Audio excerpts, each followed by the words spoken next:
Good morning students. Welcome in the next lecture of Pharmaceutics 1. We are discussing the chapter filtration. We have already discussed what is filtration, what are the various factors which are affecting the rate of filtration. After that we have discussed various filter media, then filter A. Now we are going to start our next topic, filtering devices used in pharmaceutical industry. Pharmaceutical industry में कौन कौन सी filtration के लिए मशीनें use होती हैं, अब हम वो टॉपिक स्टार्ट करने जा रहे हैं। तो आपने बहुत सारी मशीनरी इसमें पढ़नी है, बट सबसे इम्पॉर्टेंट जो भी आप स्टार्ट करेंगे वो है फिल्टर प्रेस। फिल्टर प्रेस के दो मॉडल जो है मार्केट में है, बट इंडस्ट्री में जो सबसे ज्यादा यूज होती है वो है plate and frame filter press. ठीक है, तो ये जो plate and frame filter press है ये बहुत ही इम्पॉर्टेंट टॉपिक है एग्जामिनेशन पॉइंट ऑफ व्यू से।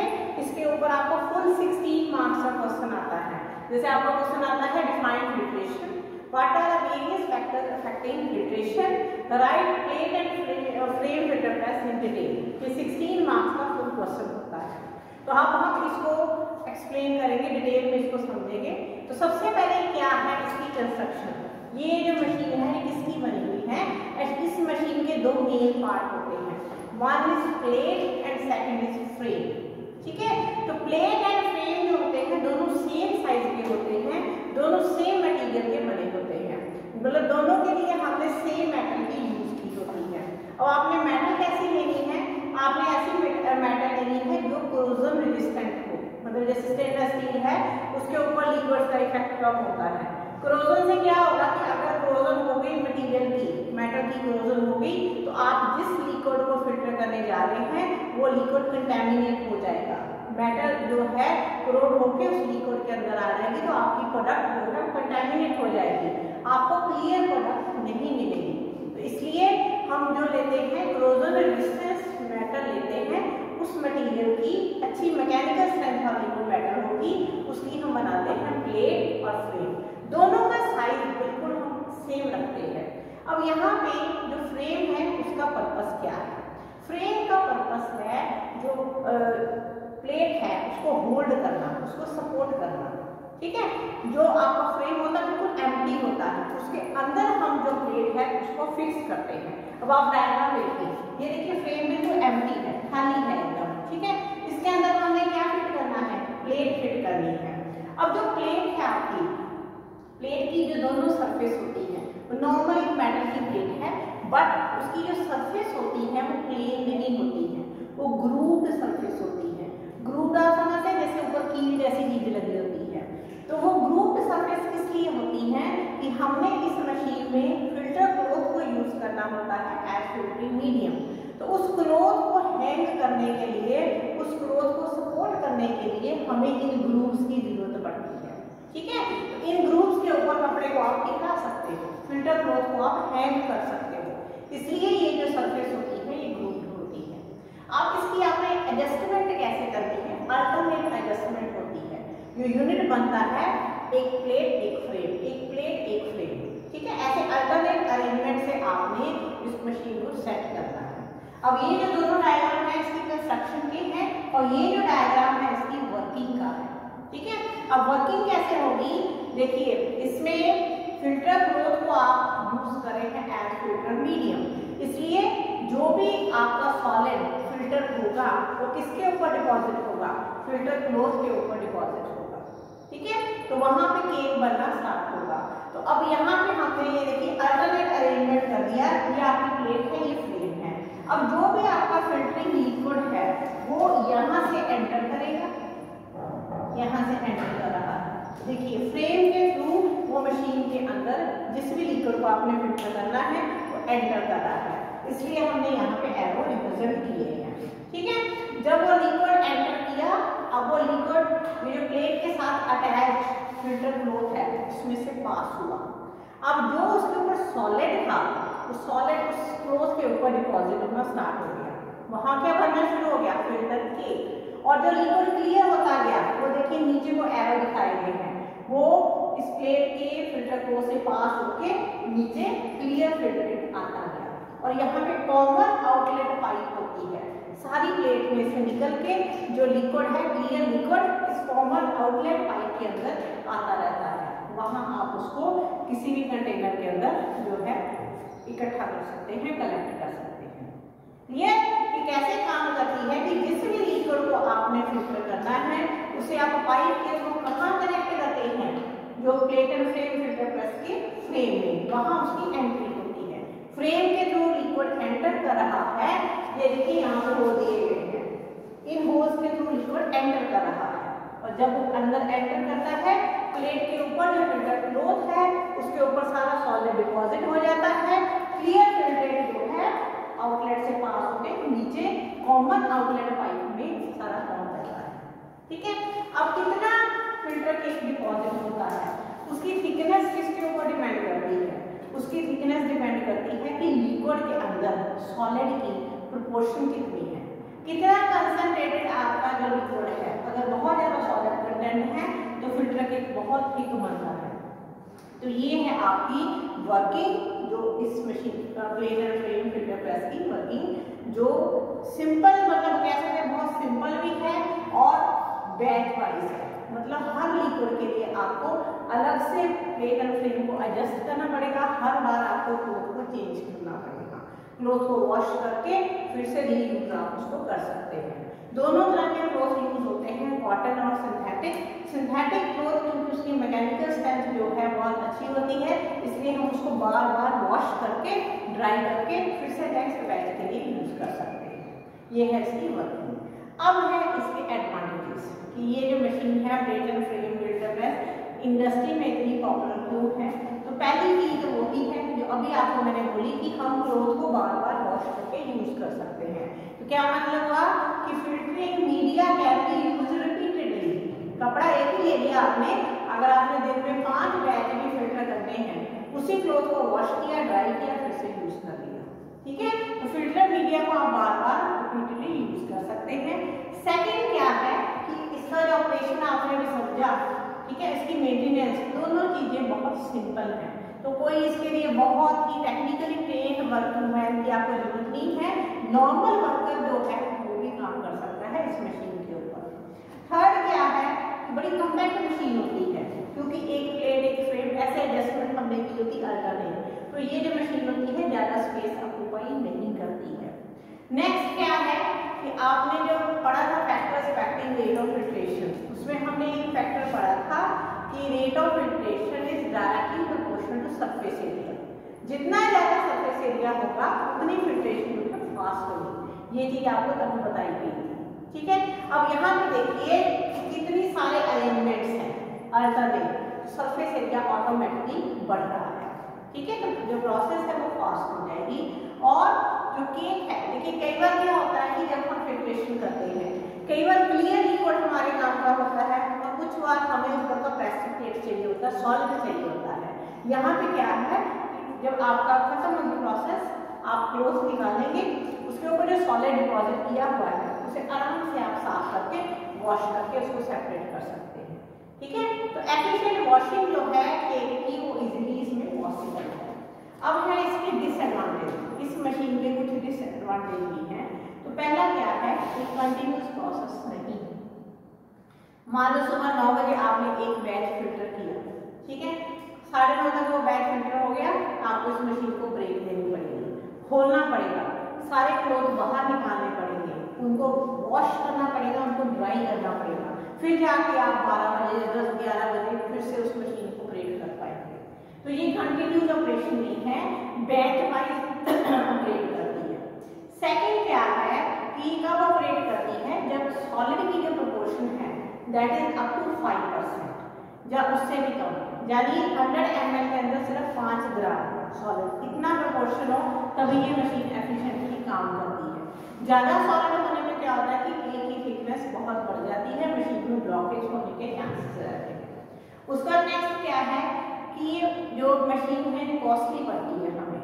क्यों कॉस्टली पड़ती है कि आपको कुछ वर्कर सिर्फ इसी काम के लिए लगाने पड़ते हैं कि क्लॉथ खोलो, उसको वॉश करो, उसको ड्राई करो, फिर से फिट करो, ठीक है, हर बैच के बाद। और उसके बाद क्या है, एक बहुत बड़ी कमी है इस मशीन में। अब आप देखिए हमने इतनी सारी असेंबली इकट्ठी लगा दी, प्लेट फ्रेम। मान लो किसी एक असेंबली में फिल्टर क्लोथ फट गया, ठीक है, किसी एक पे अगर फटा सारा का सारा लिक्विड यहाँ खराब हो जाएगा, क्योंकि हम क्लियर लिक्विड जो है कॉमन पाइप में कलेक्ट कर रहे हैं। तो अगर एक भी असेंबली आपकी फॉल्टी होती है तो सारे का सारा बैच आपका खराब हो जाता है। ये इसकी एक बहुत बड़ी कमी है। तो ये है आपकी plate and frame filter press. इसके बाद नेक्स्ट आ रही है मेटा फिल्टर। मेटा फिल्टर बड़ी छोटी सी कॉम्पैक्ट सी मशीन है।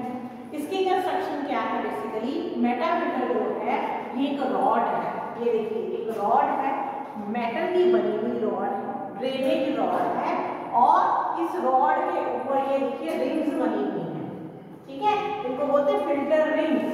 रिंग्स बनी हुई है मेटल की बनी हुई, ये रॉड है। हमने यहाँ पे भी ऐसी मेटल यूज करनी है जो कोरोजन रेजिस्टेंट है और जिसकी मैकेनिकल स्ट्रेंथ बहुत अच्छी है। अब ये जो रॉड्स होती हैं, ये रॉड के ऊपर रिंग्स होती हैं, इनकी थिकनेस होती है 0.8 mm, इनका इनसाइड डायमीटर, इंटरनल डायमीटर है 15 mm और एक्सटर्नल डायमीटर है 22 mm। ये साइजेस आपको याद रखने हैं। ऐसे ये रिंग जो है आपको फिक्स की होती है।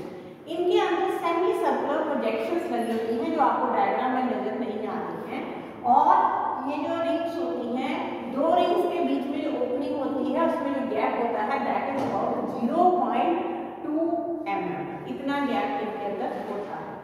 अब ये कैसे काम करती है? बहुत सिंपल इसका फंक्शन है। देखिए plate and frame filter press में क्या था कि आप पाइप के साथ लिक्विड अंदर एंटर करा रहे थे, पाइप से आप कलेक्ट कर रहे थे। इसमें ऐसा कुछ नहीं है। इसमें क्या है कि जो भी लिक्विड आपने फिल्टर करना है तो जिस भी कंटेनर के अंदर है, मान लो किसी ड्रम के अंदर है, वहां पे आप इसको खड़ा कर दीजिए, ठीक है, मेटा फिल्टर को उसके अंदर आप प्लेस कर दीजिए, कोई पाइप कनेक्ट करने की जरूरत नहीं है। अब क्या करिए, आप उस कंटेनर के अंदर वैक्यूम क्रिएट करिए। वैक्यूम क्रिएट करिए तो क्या होगा, जो इसके अंदर आप जो वैक्यूम क्रिएट करेंगे तो क्या होगा, लिक्विड जो है जिस भी कंटेनर में ये लिक्विड है, लिक्विड बाहर से अंदर की तरफ जाएगा। अंदर वैक्यूम है, आप जानते हैं मूवमेंट कैसे होती है, हाई प्रेशर से लो प्रेशर की तरफ, ठीक है। आपने रेट ऑफ फिल्ट्रेशन में प्रेशर डिफरेंस भी एक फैक्टर पढ़ा था, ठीक है, कि हम ऊपर से दबाते हैं जहां हम अंदर प्रेशर कम कर देते हैं। अब यहाँ आपने वैक्यूम क्रिएट किया, बाहर प्रेशर ज्यादा है, इसका मतलब अंदर प्रेशर कम है, बाहर ज्यादा है, तो लिक्विड कहाँ से, बाहर से अंदर की तरफ जाएगा। जब लिक्विड अंदर की तरफ जाएगा क्या होगा, जो भी उसका सॉलिड होगा वो इन रिंग्स के ऊपर डिपॉजिट होना स्टार्ट हो जाएगा, और रिंग्स के बीच में जो गैप होगा उसमें से क्लियर लिक्विड बाहर आता रहेगा। और ये प्रोसेस तब तक चलती रहेगी जब तक आपका पूरे का पूरा लिक्विड जो है फिल्टर नहीं हो जाता। समझा? कि मेटा फिल्टर क्या है, ड्रेनेज रॉड है, रॉड के ऊपर रिंग्स लगी है अलग अलग, उनके जो इंटरनल डायमीटर 15 mm है, एक्सटर्नल 22 mm है, थिकनेस 0.8 mm है, और उनकी ओपनिंग के बीच में गैप 0.2 mm का है। जिस भी वेसल में आपका लिक्विड पड़ा है जिसको आपने फिल्टर करना है, उसके अंदर आप इसको प्लेस कर देंगे, इसके अंदर आप वैक्यूम क्रिएट करेंगे। वैक्यूम क्रिएट करने से क्या होगा, अंदर प्रेशर फॉल हो जाएगा और बाहर प्रेशर ज्यादा होगा। प्रेशर ज्यादा होगा तो लिक्विड बाहर से अंदर की तरफ जाएगा। जब अंदर की तरफ जाएगा तो लिक्विड में जो भी सॉलिड होगा वो सारा इसके ऊपर डिपॉजिट हो जाएगा। डिपॉजिट हो जाएगा और क्लियर लिक्विड जो है वो वेसल में सर्कुलेट करता रहेगा। और ये प्रोसेस तब तक चलती रहेगी जब तक सारे का सारा लिक्विड जो है वो क्लियर नहीं हो जाता, ठीक है। अब ये जो है आपका मेटा फिल्टर ये कहाँ यूज होता है, इस सिरप सेक्शन में यूज होता है। कि जब आप सिरप बनाते हैं उसमें अगर आपको कुछ लग रहा है कंटामिनेशन है तो उस सिरप को क्लियर करने के लिए, क्लैरिफिकेशन के लिए, जहाँ एलिक्सर सेक्शन में यूज होता है, मतलब लिक्विड सेक्शन में यूज होता है क्लैरिफिकेशन के लिए, जहाँ पेरेंटल सेक्शन में इसको हम यूज करते हैं। अब है इसके एडवांटेज। एडवांटेज आप सभी जानते हैं, देखने पे पता चल जाता है कि क्योंकि ये मेटल का बना है तो इसमें बहुत ज़्यादा मैकेनिकल स्ट्रेंथ है, ठीक है, ये जल्दी खराब नहीं होगा, मेटल का बना है तो बहुत मैकेनिकल स्ट्रेंथ है। उसके बाद क्या है, इकोनॉमिकल पड़ता है, इसमें कोई वॉशिंग वाला चक्कर नहीं है कि हर बार क्लोथ को वॉश करो, टाइम वेस्ट करो, ऐसा कुछ नहीं है, बहुत इकोनॉमिकल पड़ता है। नेक्स्ट क्या है कि जो भी कोरोसिव लिक्विड है, जैसे ये मेटल का बना है तो क्योंकि कोरोसिव लिक्विड आप क्लोथ में से पास नहीं कर सकते, आपका जो क्लोथ है वो खराब हो जाएगा, तो इसमें आप कोई भी कोरोसिव लिक्विड जो है कर सकते हैं, इसको किसी भी तरह का कोई डैमेज नहीं होगा। और जो आप केक इसके ऊपर है डिपॉजिट हुआ उसको आप इजीली वॉश कर सकते हैं विदाउट एनी डिफिकल्टी। ठीक है, तो ये है आपका Meta filter. Meta filter examination में 4 मार्क्स में सेक्शन बी में आता है। अब आ रहा है आपका मेम्ब्रेन फिल्टर। मेम्ब्रेन फिल्टर जो होते हैं ये पेरेंटल सेक्शन में, आप कह सकते हैं स्टरलाइज सेक्शन में यूज होते हैं जहां पे इंजेक्टेबल्स बनते हैं। ठीक है, तो ये किसके बनते हैं? ये बनते हैं, ये बिल्कुल बारीक मेम्ब्रेन्स होती हैं और ये बनते हैं सेलुलोज डेरिवेटिव्स के। For example cellulose acetate, cellulose nitrate, बहुत ही बारीक ये होते हैं, बिल्कुल थिन और फ्लैट मेम्ब्रेन्स होती हैं और ये सेलुलोज डेरिवेटिव्स के बनते हैं। ये जो फिल्टर्स होते हैं जब हम इनको स्टोर करते हैं ना, हम इनको बिल्कुल ड्राई कंडीशन में स्टोर करते हैं, बहुत ब्रिटल होते हैं, ये हल्का सा जो लगाएंगे तो टूट जाते हैं। तो इनको लंबे टाइम तक आप ड्राई कंडीशन में स्टोर कर सकते हैं। इनकी जो थिकनेस होती है that is between 50 to 150 micron. आप खुद अंदाजा लगा सकते हैं कि कितने पतले होते हैं, कितने थे, कि 50 to 150 माइक्रोन इनकी थिकनेस होती है और इनका जो साइज मार्केट में अवेलेबल है that is up to 60 centimetre square. अब इनमें एक इंपॉर्टेंट फिलअप, एक तो ये फिलअप आता है, ये किस चीज के बने होते हैं, तो आपका आंसर होना चाहिए सेलुलोज एसीटेट, सेलुलोज नाइट्रेट। और दूसरा फिलअप जो आता है वो आता है इनके पोर साइज का, कि इनका जो पोर साइज, जो इनमें जो पोर्स होते हैं वो कितने बारीक होते हैं। आप अंदाजा लगाइए कि 1 सेंटीमीटर स्क्वायर में 400 to 500 मिलियन पोर्स होते हैं। तो आप खुद अंदाजा लगा सकते हैं कि ये कितने बारीक होते हैं।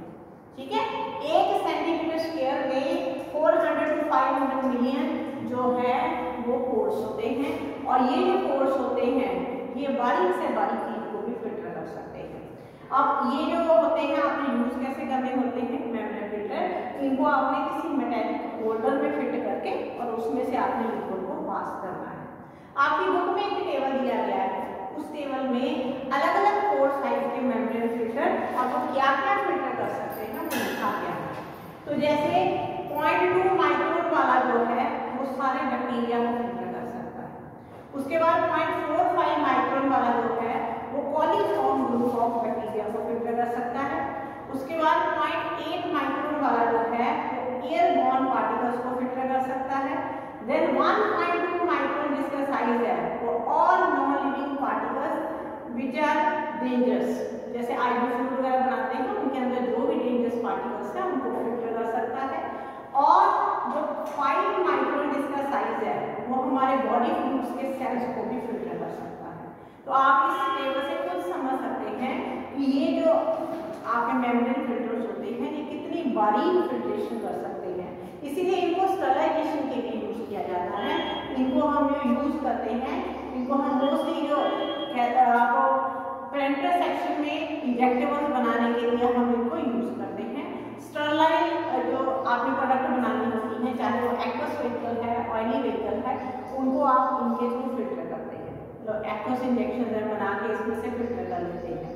बस इन्हीं में यही प्रॉब्लम आती है कि जो ऑर्गेनिक सॉल्वेंट्स जिसमें आपने यूज किया है, जैसे अल्कोहल है, कीटोन है, एस्टर है, क्लोरोफॉर्म है, वो जो है उनको अपने अंदर डिसॉल्व कर लेते हैं, इसलिए ये उनके लिए यूज नहीं होते। ठीक है, अदरवाइज ये जो आपके फिल्टर हैं ये स्टरलाइजेशन के लिए भी यूज होते हैं। बट इनमें जब आपने किसी भी लिक्विड को डालना है, अगर उसके अंदर लार्ज साइज पार्टिकल्स हैं तो आपको क्या करना पड़ेगा, पहले इसको प्री फिल्टर करना पड़ेगा। उसको एक नॉर्मल फिल्टर पेपर में से पास करके उसको क्लियर करके फिर उसके अंदर जो माइक्रोस्कोपिक साइज के पार्टिकल्स हैं उनको आप इसके थ्रू पास करेंगे। ये जो मेम्ब्रेन फिल्टर है आप लोगों ने स्टरलाइजेशन के चैप्टर में भी पढ़ना है, सेम है उसमें भी। क्लियर? तो मेम्ब्रेन फिल्टर भी आपको पेपर में 4 मार्क्स में ही आता है। ठीक है, थैंक यू।